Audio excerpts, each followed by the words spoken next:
Hello and welcome to Insights with Thomas Caldwell on Thursday, September the 7th, 2023. Tom, what do stock markets generally reflect? In a word, everything.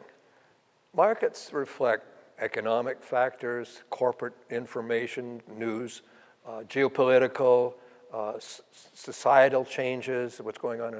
So all of these come in, including personal emotions.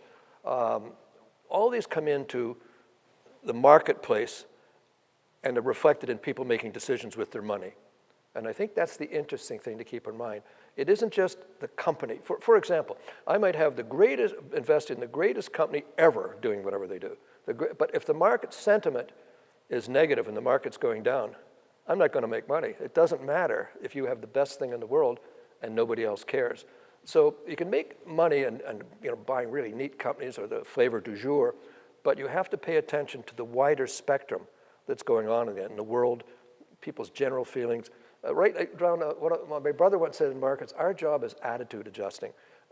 Emotions are one of the biggest killers for individual investing. And it can affect, if you're arguing with your spouse that day, it can affect an investment decision. So it's a bigger picture than a lot of the talking heads, including me, say on television. It's a bigger picture. It's affected by everything.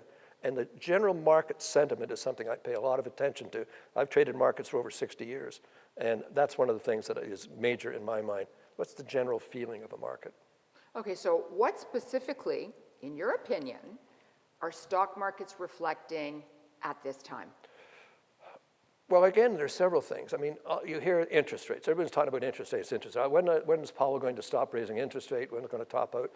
The general feeling is that we're pretty well near the top right now. So that will cease to be a factor, and when, in fact, the interest rates go down a tiny bit. It's geopolitical. What's happening in the Ukraine and Russia and oil prices, all these other things. These are key factors right now. Increasingly, there's the flavor du jour in the high-tech stocks. You got to be careful in those, because the emotions can swing, as I mentioned earlier, either way. But there's a bigger factor coming in markets that I don't think we're paying attention to, and that's our, if I could use the phrase, societal deterioration. People generally aren't happy. We look at the United States, for example, and we like to look at the U.S. because that way we feel better about ourselves, but we shouldn't. You look at cities like San Francisco coming apart at the seams. Toronto's just like that. Subways are not safe. Traffic is a nightmare. Walking on the sidewalk and get hit by cars. Assaults by street people are common. And financially, the city's broke. So just take Toronto as a microcosm, and this creates a sense of malaise in people's thinking.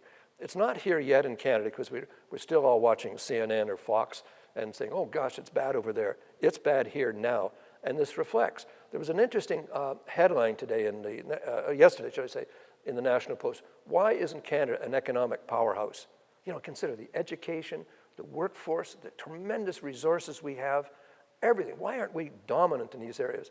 And basically bad policy for all the parties, whether they be federal, right down to municipal. We're ideologues, everybody deciding how everybody else should live instead of saying, let's get some growth here to create jobs and prosperity for everybody. So these bigger pictures, the thing right now, as I say, is the economy going to do well? But the one that's coming up behind us, I think, is a sociological thing that people are generally unhappy. You drive in Toronto, people are yelling at you with the car windows. There's a sense of negativity, and that affects markets as well. And that's coming, as I say. It's not here now, but that's coming. Thank you so much for your insights, Tom. Thank you. And thank you all for watching.